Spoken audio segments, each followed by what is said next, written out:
Salut à tous, c'est Julien au guidon de cette Desert Sled Scrambler Ducati et aujourd'hui c'est presque une première parce que je vais faire une balade finalement de fin de journée, de début de soirée. Moi j'aime beaucoup partir tôt le matin à la fraîche et finalement je termine mes balades vers 15-16 heures. Donc aujourd'hui j'ai décidé d'inverser, je pars à 15-16 heures et je devrais rentrer autour de 20 heures à peu près. Donc pas de problème, on est en été, il va faire jour mais ça permet finalement de rouler différemment. Et puis deuxième point aussi, regardez sur le guidon, il n'y a pas de smartphone, il n'y a pas de GPS finalement. Je connais très bien les routes sur lesquelles je roule, donc j'ai pas besoin d'avoir le GPS. Ça m'évite d'avoir tout le temps à pencher la tête. Et puis surtout avec ce casque que j'ai mis, le Glamster de Shoei, j'ai pas d'intercom, donc j'ai pas les indications en audio. Donc raison de plus pour baisser la tête si vous voulez voir ce qui se passe sur le GPS. Donc je l'ai dit, pas d'intercom, pas besoin de GPS. Et puis si il y a une catastrophe sur la route, un éboulement, une déviation et autres, je connais quand même bien le secteur. Au pire, je fais demi-tour et je rentre chez moi et je devrais m'en sortir pour retrouver ma route. Et c'est aussi une balade un petit peu particulière parce que j'ai presque dépassé les 30 000 km avec cette moto, un peu plus de 3 ans à ses côtés. Ça veut surtout dire que je vais mettre en vente cette moto, donc c'est probablement la dernière balade à son guidon. Et même sans GPS, je vais pouvoir me repérer. Donc là, la balade, ça va être limite Hérault-Gare. Autour, oulala, il y avait un changement de niveau sur la route. La roue avant a failli s'y prendre dedans, voilà. Il ne faut pas parler, il faut se concentrer. Finalement, quand il y a le GPS, ça me permet de bien voir les épingles qui arrivent. Là, j'ai été un peu surpris. Sympa là, c'est tranquille. Une petite baignoire naturelle. C'est qu'il n'y a pas beaucoup d'eau, donc ils ont trouvé le seul spot où ils pouvaient s'immerger. Et voilà, l'ascension vers le mont Aigoual peut commencer. Il y a déjà un petit peu de fraîcheur.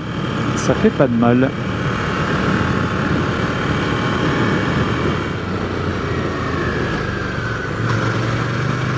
Ouais. Ça, à mon avis, c'est pas des Français. Ils saluent pas, ils coupent les virages.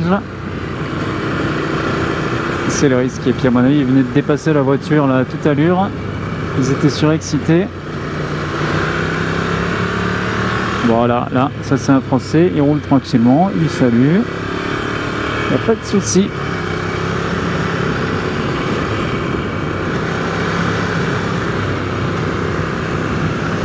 Voilà, là aussi.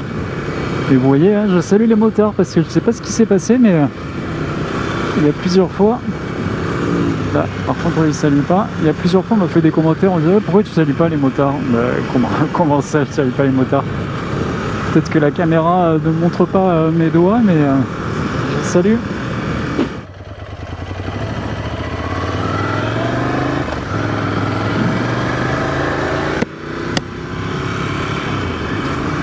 Petite pause sur la montée, histoire de boire un coup, hein. Il fait toujours assez chaud.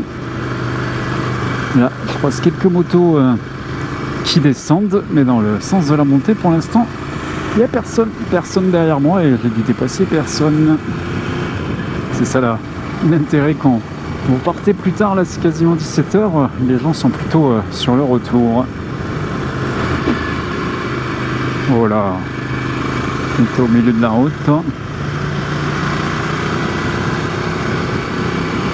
C'est ça le problème, hein. Tout le monde redescend, donc ils se disent il n'y a personne qui va monter, on peut prendre toute la route.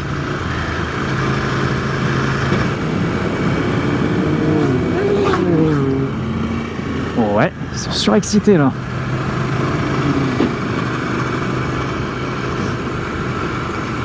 Et voilà pour le mont Aigoual.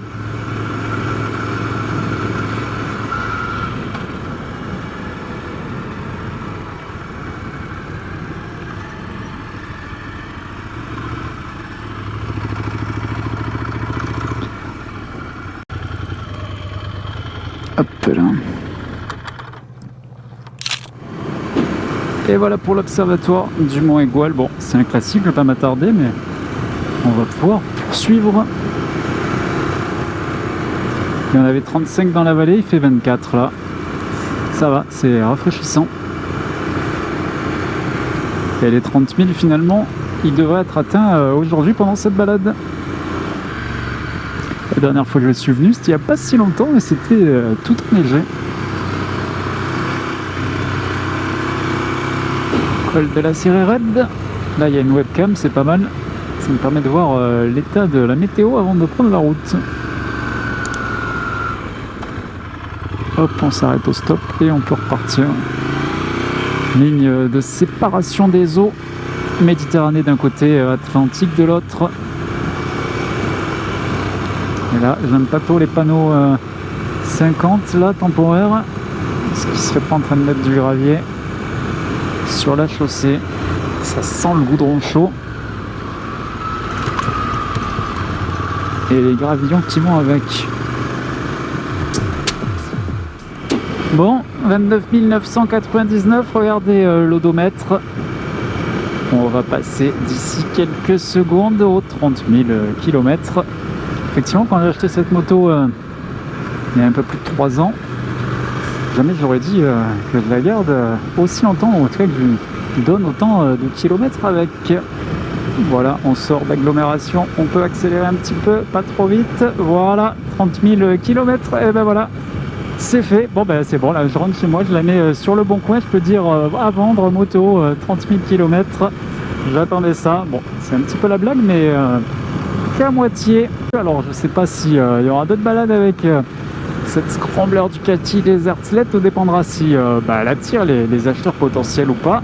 Si personne n'en veut, c'est pas grave, moi elle me convient très bien, donc ça me dérange pas de la garder et de faire 6 mois, 1 an de plus avec, mais si par contre elle attire du monde, avec plaisir que c'est pareil, puis ça permettra de tourner la page et qui sait de prendre d'autres motos, d'autres marques, d'autres types, je sais pas, tout est possible.